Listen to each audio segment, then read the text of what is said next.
Hi everybody!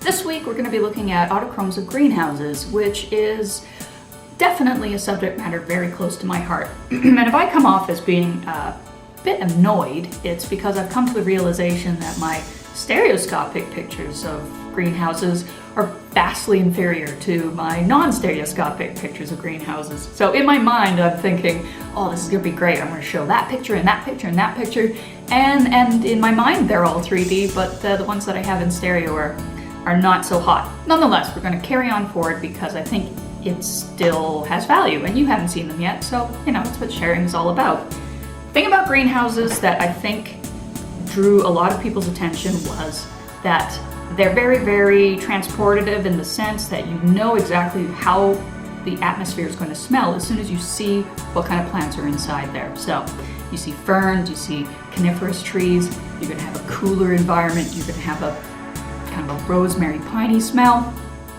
spiky tropical plants and cactuses. You know exactly what it smells like, and I think that certainly lends to again, that immersion, that feeling of actually being there. So I wanted to show you one of the autochromes that I had in mind in a very ham-handed way. Hopefully you'll be able to see it. That, I think, is a beautiful thing. But I'm going to show you some ugly ones. So, that'd be why I'm drinking in the afternoon. Let's go. Right. Well, I thought we'd start with one that is not in a greenhouse. It's the only one that isn't in this episode. And this is a very French-looking man with a unique haircut, standing in a city garden with some pom-pom flowers. This is one of the few autochromes that I have that actually have a date on it. It's 1923. And it's almost certainly France, as is pretty well everything I've got. You can tell by the way he walks that he's a Frenchman. He's got no time to talk. He is gardening. He's gardening. He's got, that's a shed full of cheese in the back. They know how to live. They also have electricity, as you can see by the power lines. Oh, how about this one? Some more pom-pom flowers. Pom-pom flowers were a real big thing back then. So are giant palms. I love giant palms. Those, how come you never see them anymore? They seem like pretty sturdy plants. I don't understand that one. This has a ton of little specks on the top, and you feel like you're playing God when you're editing these, because you can't tell whether it's a bird, it's a piece of mud, or is it a speck of dust on the actual slide. I agonize over that sometimes. It's kind of easy to get obsessed. So this one was a real bugger. Speaking of hard to edit, the color on this one is really weird, and I don't really get what's going on with the color. I certainly get what's going on in the picture. It's a flower competition.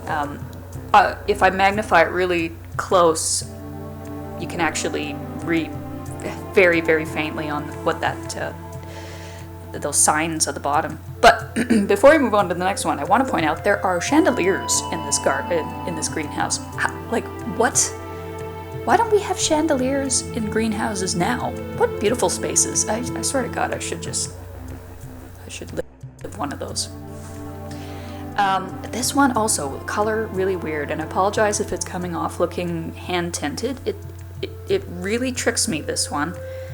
I've stared at it, and I think I've concluded that it's just actually the way that color came out. I think it has a little bit to do with how it's aged.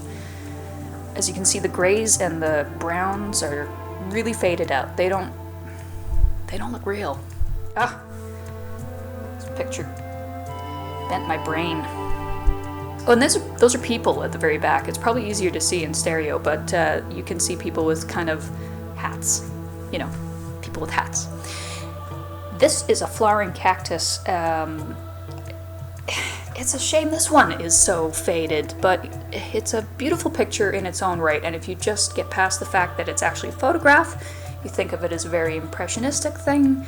If it was a painting, if it was an oil painting, it would look amazing. So you see also some of the big limitations with autochromes in the sky. The sky does not come, it must have been a very bright white clouded over day. So there you have it. I'll see you next week.